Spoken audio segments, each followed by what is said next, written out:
Next up, we have a special treat for you. It's a Mortal Fools panel discussing the education system in the UK since we've been in lockdown. I was thrilled to be part of the discussion and I enjoyed it so much. Sit back and enjoy. Hi, I'm Ben from Mortal Fools Ensemble, and welcome to our Young People's panel discussion. These panel discussions give young people a platform to discuss things affecting us personally, and things we feel really strongly about also. Joining us today are guests from Storyhouse in Chester, Ashton Group from Barrow Inverness, and Gateshead Youth Council.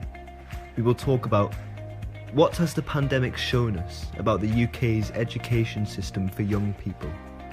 Welcome everybody to our second Young People's panel discussion.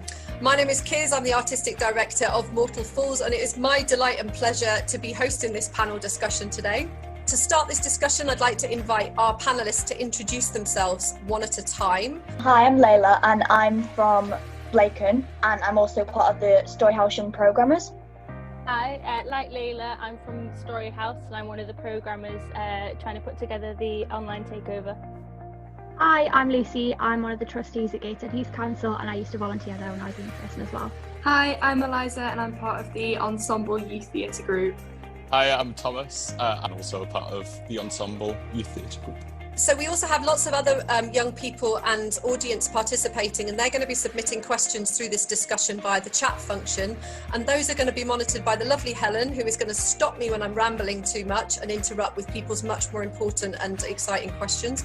Hi, I'm Helen and I'm the creative producer at Mortal Fools. The subject of this panel is what has the pandemic shown us about the UK's education system for young people? So who on our panel would like to kick us off? I think it's shown quite a lot about our education system, because I think I was a lot more stressed for my A-levels than I was about a global pandemic, which surely should be showing something.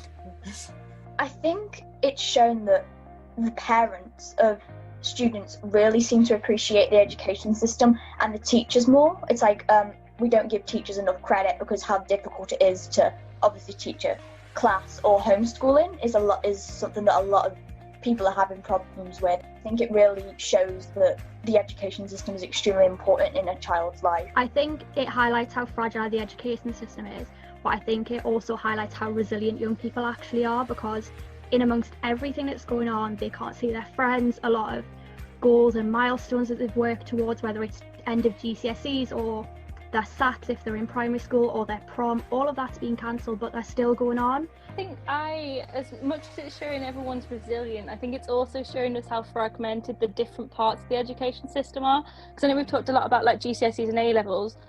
Currently I'm a university student, and it's sort of doing, because I do part of my degree is practical doing drama.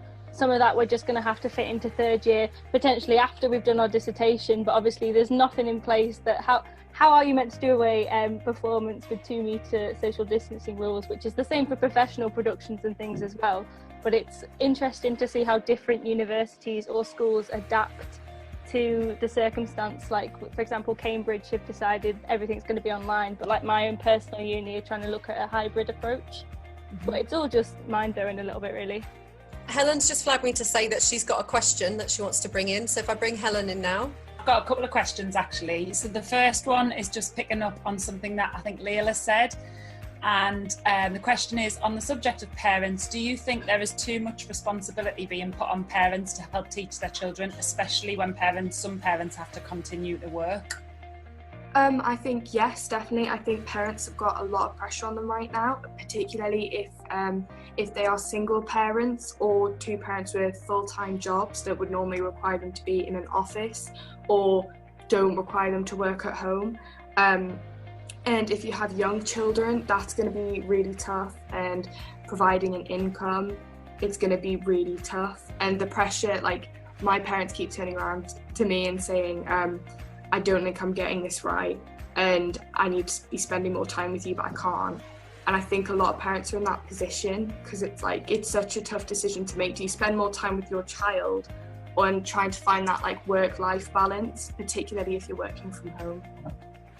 I have a lot of respect for anyone dealing with small children who can't go out the house, because it must be a nightmare, you know, not being able to go out when toddlers and small children are so full of energy, and especially children who are very they're at a point in their lives where they need to develop and interact with other people. It's like a key point for their mental development, and they're not getting that. And you can't explain to small primary school children why, you know, you need to keep 2 meters distance, or why we can't go out the house as you would with a teenager or a preteen, someone who's fully understanding of what's going on. So that's also another aspect that people don't take into consideration enough, in my opinion.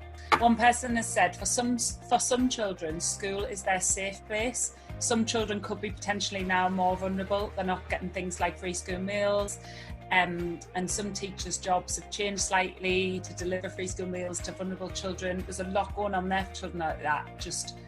That's just a comment, but if there's any other comments from the panel on that. I think that is one of the biggest things that schools they're not only there for learning. So a big part of looking at reception children and year 1 children going back is the whole, we teach children to learn with by being friends with each other, and we learn to pick each other up when they fall down and those kind of things. And it is that whole, children don't just go to school to learn how to count and to write their name and all of those important things. It's also a huge part of shaping who they become as a person, and that's when kids develop their personalities. And then you do have the element of, if they don't have a great relationship at home, or they don't have that kind of steady, stable environment that they need, parents who can't necessarily provide that meal, and if they do rely on that free school meal, it is additional pressure. And I think that's something that's really been forgotten about, the idea that schools aren't just there for numbers and writing and reading, they're also a really, really important of a child's development in terms of their personality. One person's asked, do you think there is cause for debate for the exam system to be changed completely? Should the calculated grade attainment system be used instead of final exams? And then another really similar question, should we go back to having exams after we've proved we don't need them? I think yes. I think the entire situation of the pandemic, it's shown how the exam system is quite vulnerable, because it's been stopped in its tracks really from this.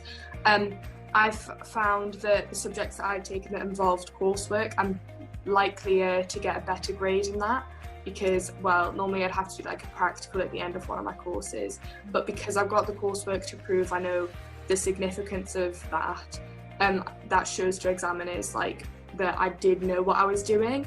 Whereas in other subjects, like science, maths, English, you sit an exam and that's what's going to prove your ability for that. So yeah, I think the exam system's going to probably be altered for this entire situation. Some people might argue that exams, we don't need them, and some people just can't perform well in exams. That's just who they are. So coursework is obviously very helpful, especially for the year 11s who have just left, and all that work that they did, and now it's sort of just collapsed because they can't use it in any of their exams.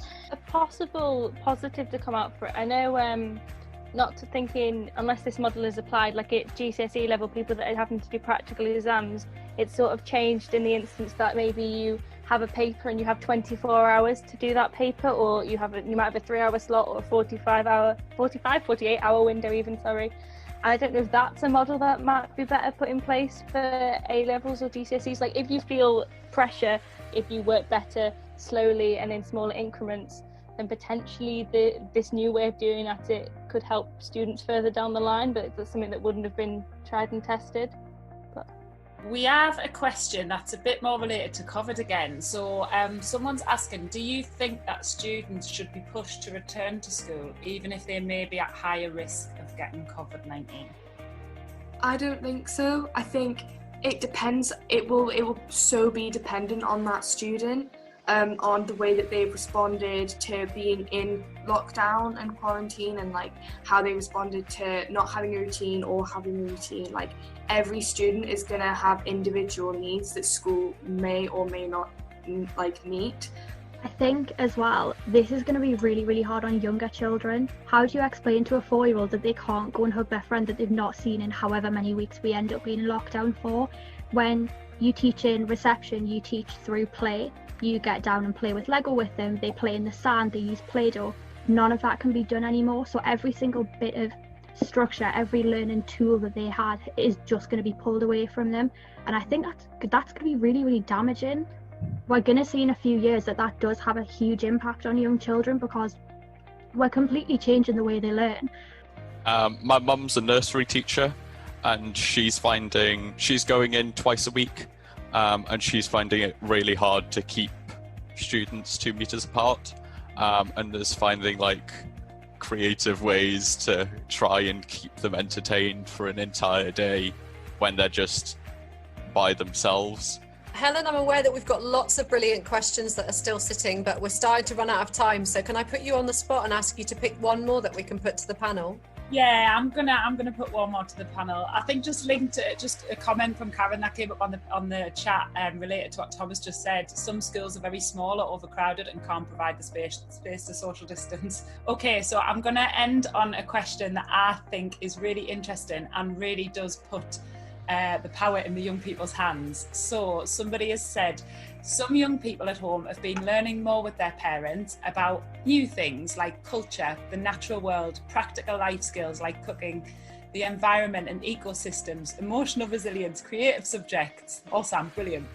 And the positivity of that. Are there any subjects that the young people think should be taken forward in the education system? Instead of teaching us how to do algebra, they could teach us how to manage our money, savings account, stuff that we need to learn to do when when we're independent or when we're adults. Because a lot of the things like that we don't get taught.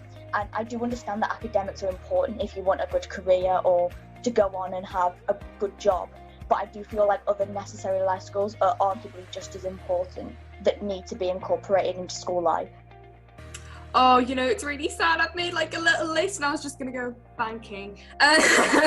We should all learn about banking. And like money management, I think the moment you get out of school, whether you're finishing GCSEs or A-levels, I think a lot of people have it in mind to go on holiday with mates. And like even the money management for that is essential. Laundry, I learned how to do laundry like this during lockdown, pretty fun. Time management, like life skills that should really be going outside of just PSHE lessons and should be like generally taught rather than, oh yeah, this is what you need to know too. Moving away from life skills are extremely important. I think in the question, Helen, as well, you mentioned that kids have been learning about ecosystems and different things like that, which I think is extreme. If that can be brought into mainstream education more, especially with the current climate as it is, with global warming and everything, if parents are actively teaching their children, whatever age, more about those different sorts of issues, then potentially as we're getting back into normal society, people will be more self-conscious. Like we've seen the drop in pollution because everyone's not out and about in their cars, for example, and everything, which is phenomenal. Obviously, when lockdown ends, that will rise a little bit again, but hopefully it's making people more conscious. And then the other point, because creative arts were mentioned, and I'm sure a lot of us love the creative subjects, but I think it's been really integral for people like NT Live, for example, and all those other streaming services, or like if you're sad and you don't know what to do, you might be reading or watching shows and things. And I feel like hopefully it's making people understand and appreciate that creative subjects are important, because all those things you're enjoying and the content you're absorbing is all because someone was interested in the creative arts and chose to go down that path, and that can't be undervalued. I think 100% money. Either extending like business studies from for me it's just been like an option at GCSE level, but if that was like continued earlier into like middle school, then I think people would have a much better understanding of money and how much it costs per year to survive, like mortgage and all of that I've got absolutely no idea about now, and I think I feel like I should have some idea and not just be thrown into the deep end. So I'd like to finish by thanking our panellists, Layla, Phoebe, Lucy, Eliza and Thomas. That's been a really interesting discussion today, and I think that's taken us through some great subjects. So we hope that you enjoyed this discussion. For those of you that are taking part, or those of you that are watching this from the comfort of wherever you are right now. We are really interested in contributors for these panel discussions. So if you're interested in taking part in these discussions in the future, then we'll put the email address up at the end of this video. We'd love to hear from you and have you involved again. Thank you very much for watching and for everybody that's contributed, and goodbye.